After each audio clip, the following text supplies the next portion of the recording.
Саламатсыздар ма, құрметті оқушылар. Бүгін біз алгебра 7-ші сынып 6-7-ші есепті шығарамыз. Бұл жерде бөлшектерді қысқарту қажет. Яғни мұнда бөлу болып тұр, демек бөлуді көбейтуге айналдырып барып қысқартамыз. Теріс сан мен теріс санды көбейтсек те бөлсек те 10 сан шығады. Сондықтан екеуін плюс қылып жаза салсақ болады. Өйткені көбейтсек те бөлсек те бәрі 10 сан шығады. Ал енді мына екеуін көбейтуді бөлуді көбейтуге айналдырақ. Бірінші бөлшек сол күйінше қалады, яғни 18x квадрат y квадрат бөлінген 5abm.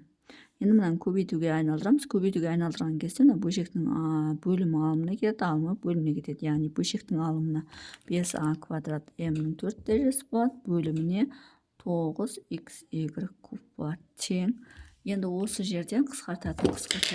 5-ті 5-ке бөлсек өзара 1 болады. А-ның біреуі кетеді, міне квадрат кетеді. М кетеді, мына жерде 3 дәреже қалады. Енді 9-9-ға бөлсек 1 болады, 18-9-ға бөлсек 2 болады. Мына жерде x кетеді, мына жерде квадраты қалады. Мына жерде y квадрат кетеді, мына жерде өзі қалады. Ал енді не істейміз? Жаңа теріс сан мен теріс сан оң сан болып кетті, бірден оң қылып жаздық. Мына жерде коэффициенттен 2 қалады, болды. Демек 2 болады, және x квадраттан x қалады, y квадраттан ештеме қалмайды, а квадраттан а қалады, m 4 дәрежесі m-нің кубы қалады. Бөлінген.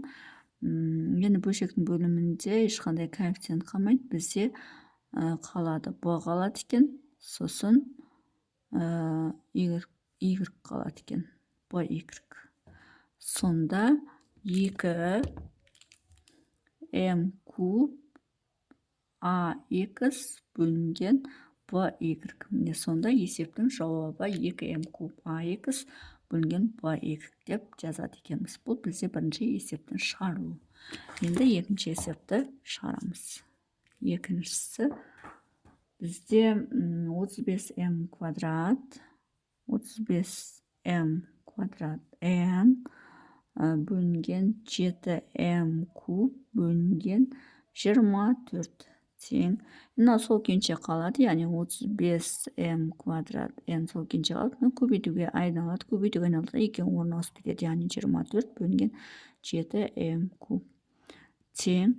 Енді осы жерде бөлшектің бөлімінде 1 бар деп есептейміз. Енді сонда 7 мен 7 қысқарады. 7-ні 7-ге бөлсек 1 болады, 35-ті 7-ге бөлсек 5 қалады.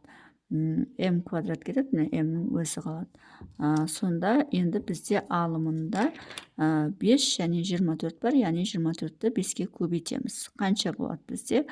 Ол бізде болады 20, 22, 220 болады. Сонда 24-ті 5-ке көбейтетін болсақ, 120, 120, 120 болады.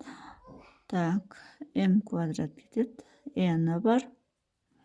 Бөлінген, енді бөлшектің бөлімінде коэффициенттен 1 ғана қалады, ал мынадан m қалады. Сонда 120n бөлінген m болады екен. Екінші есептің жауабы 120n бөлінген m болады екен. Үшінші есепті шығарамыз. Үшінші есеп бізде 13a бөлінген 12xy квадрат көбейту 4x квадрат y. Енді осы жерде не қысқарады? Мына бөлшектің бөлімінде 1 бар деп есептейміз. 4-ті 4-ке бөлсек 1 қалады, 12-ні 4-ке бөлсек 3 қалады. X кетеді, мына жерде квадрат, мына жерде өзі қалады, мына жерде квадрат кетеді. Сонда бөлшектің алымында 13a болады, және x болады, бөлінген. Бөлшектің бөлімінде коэффициенттен 3 қалды, және y қалды. Сонда 13ax бөлінген 3y болады екен. Үшіншісінде. Енді дұрыс па? Дұрыс шығарып жатырмын ба? Енді төртіншісін шығарамыз. Төртіншісі мұнда жаза салайыншы. Төртіншісі өйткені қысқа екен.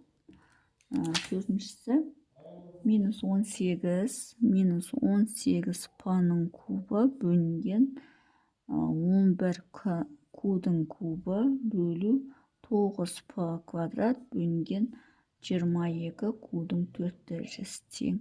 Мына сол күйінше қалады, яғни -18 p-ның кубы бөлінген 11 q-дың кубы. Енді мынаны көбейтуге айналдырамыз. Көбейтуге айналды 2 орнына ауысып кетеді. 22 q-дың 4 дәрежесі бөлінген 9 p-ның квадраты. Енді теріс сан мен оң санды көбейтсек, ол теріс сан шығатын белгілі. Демек, мына жаққа теріс қойып қояйық та, бөлшек қалды. Енді қысқартайық, не қалады екен? 11-ді 11-ге бөлсек 1 қалады, 22-ні 11-ге бөлсек 2 болады. Q-ның кубы кетеді, неште өзі қалады. 9 9-ға бөлсек 1 болады, 18 9-ға бөлсек 2 болады. P-ның барлығы кетеді, неште P қалады. Сонда бізде алымында 2 4 болады. P-ның өзі қалады, мұнда Q-дың өзі қалады. Бөлшектің бөлімінде мұнда 1, мұнда 1, бөлімінде тек қана 1 қалады екен. Сонда оның есептің жауабы -4πq болады екен. Бұл бізде төртінші есептің жауабы. Енді бесіншісін шығарамыз. Бесіншісі не дейді бізде? Бесіншісі 6ax квадрат, 6ax квадрат бөлу 3x квадрат бөлінген 4a. Енді 6ax квадрат сол күйінше қалады. 6ax квадрат сол күйінше қалады. Мынаны көбейтуге айналдырамыз. Көбейтуге айналдырғанда 2 орнына ауысып кетеді. 4a бөлінген 3x квадрат деп. Енді осы жерде x квадрат пен x квадрат қысқарады. 3-ке 3-ті бөлсек 1 болады, 6-ны 3-ке бөлсек 2 болады. Бөлшектің бөлімі тек қана 1. Демек, 2-ні 4-ке бөлсеміз 8 болады. Мұнда a, мұнда a квадрат болады. Сонда 8a квадрат болады екен. Бесінші есептің жауабы. Енді 6-шы есепті шығарамыз. 6-шы есепті мұнда астына шығарасайын, себебі кішкене ұзақтау сияқты.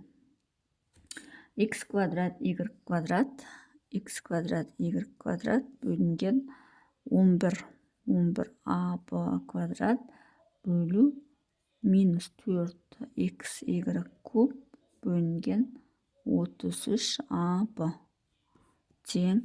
Енді мына жерде мұнда теріс, мұнда оң, демек мына жаққа минус қойып қоямыз да. Енді мынаның орнына қалдық, мынаны көбейтуге айналдырамыз. Теріс сан мен оң санды бөлсек, теріс сан шығады, сондықтан терісіне қойып қойдым. Енді таңбаны мына бөлшектің алдына қойып қоя салып, жауаптың алдына, енді мынадан не шығады? Жауап емес екен ғой әлі. X квадрат, Y квадрат сол күйінше қалады. 11ab квадрат сол күйінше қалады. Енді мынаны көбейтуге айналдырамыз, яғни көбейту болады. Көбейтуге айналдырғанда мына екеуі орнына ауысып кетеді, яғни 33ab бөлінген 4xy куб болады. Енді екеуін көбейтеміз. Мына жерде минус жазылады. Енді барып жауап жазсақ болады. Енді жауап жазбай тұрып бірінші қысқартып алайық. 11-ді 11-ге бөлсек 1 болады, 33-ті 11-ге бөлсек 3 қалады. А мен а қысқарады. Мына жерде b-ның 2 дәрежесі, мына жерде b-ға кетеді. Мұнда x кетеді, мұнда x-тің өзі қалады. Y квадрат кетеді, y қалады. Сонда минус болады. Минус 4 қалады. Одан кейін мұнда y қалады. Мұнда b қалады. y болады.